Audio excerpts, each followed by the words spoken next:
The siren shattered the silence of the station at precisely 3 p.m., echoing down every corridor with a shrill, unforgiving pitch. Taran sprang upright in his bed, 4 eyes wide, neural implants immediately swarming with flashing alerts. A single message screamed across his interface: juvenile wing evacuation failure, 23 cubs missing. He snatched his communicator and raced down the corridor, claws scraping against the cold metallic floor. The juvenile wing was home to the station's youngest residents, children of dozens of species, some still in the first stages of learning to walk, all with parents deployed across deep space. Taran's role as head of juvenile care was simple yet absolute: ensure the safety of every cub under his watch. "Report," he barked, breath ragged as he arrived at the main assembly point. "Taran, thermal scans show life in Sector 9, but the doors are unresponsive." His assistant's voice trembled. "Fire suppression has engaged, but the access codes are being blocked. We can't open them." Taran's stomach dropped. Sector 9. 23 lives trapped behind unyielding doors. Children no older than 6 standard years. The thought of losing even one was unbearable. "We'll need cutting equipment," the assistant urged. "At least 20 minutes, maybe more. The titanium alloy door is reinforced." A figure emerged from the shadows of the corridor, moving with that peculiar, fluid human grace that always seemed to surprise Taran. Joran, clad in sleepwear, hair sticking out in every direction, had clearly been woken by the siren.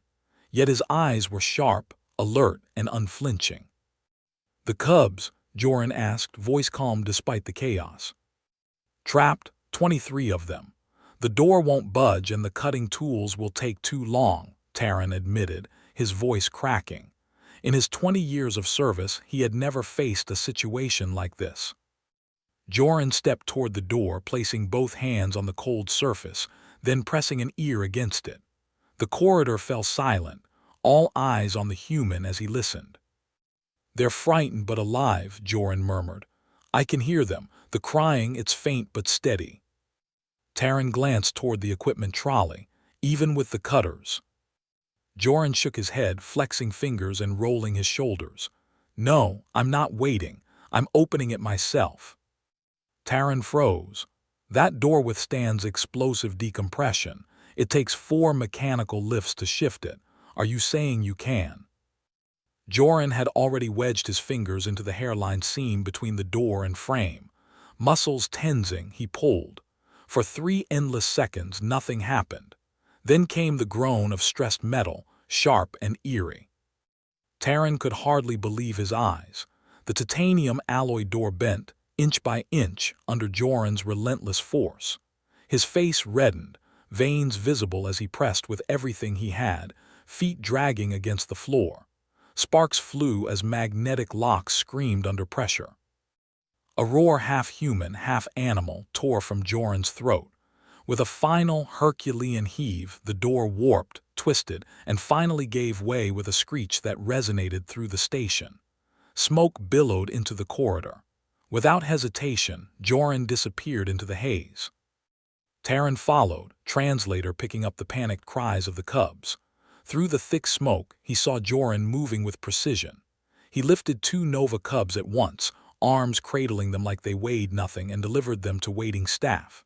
Again and again he returned, each trip bringing out terrified, shivering children. A tiny Lyrian cub, barely able to walk, clung to his back, tendrils winding around his neck for support. The smoke thickened. Taran counted aloud. 18, 19, 20. "That's enough, Joran. Get out now," he shouted. No reply. Fire suppression foam was seeping into the room, visibility dropping to almost nothing. Then Joran appeared at the threshold, soot-covered, carrying 2 cubs in his arms while supporting a third on his shoulders. He stumbled but managed to remain upright, delivering them safely to Taran and the team. 23, Joran rasped, coughing from the smoke. Taran counted carefully. 23 cubs, every single one safe. Medics rushed to check them, but apart from fear and smoke inhalation, they were unharmed. Joran collapsed against the wall, back to the floor. Medics checked his vitals while a few cubs broke from the staff to gather around him, hands and tendrils reaching to touch his face and arms. "You bent titanium alloy with your bare hands," Taran said quietly, awe in his voice. Joran shrugged, exhausted but calm. "Adrenaline does strange things. That door requires 4 mechanical lifts." "Yeah," Joran smiled weakly, a Nova cub climbing onto his lap. "And yet, they're just kids. You do whatever it takes." Taran looked at the distorted, battered door, at the 23 cubs now clustered safely with caretakers, and then at Joran, the human who had joined their station 6 months ago to study educational programs. The galaxy knew humans as negotiators, inventors, and survivors.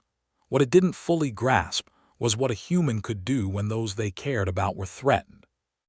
"Roll call shows 0 cubs remaining in that room," Taran whispered. "The system said it was empty." "Systems fail. But we don't." Joran closed his eyes, surrounded by children who couldn't fathom the effort it had taken. To them, he was simply Joran, the human who told stories, answered questions endlessly, and never seemed to tire. Dacio Taran. He stood as a reminder of humanity's origins, a species forged in harshness, simultaneously fragile and indomitable, capable of bending titanium alloy with desperate strength when protecting those they love. "Thank you," Taran said softly. Joran opened his eyes and smiled. "That's humans. We show up for our kids."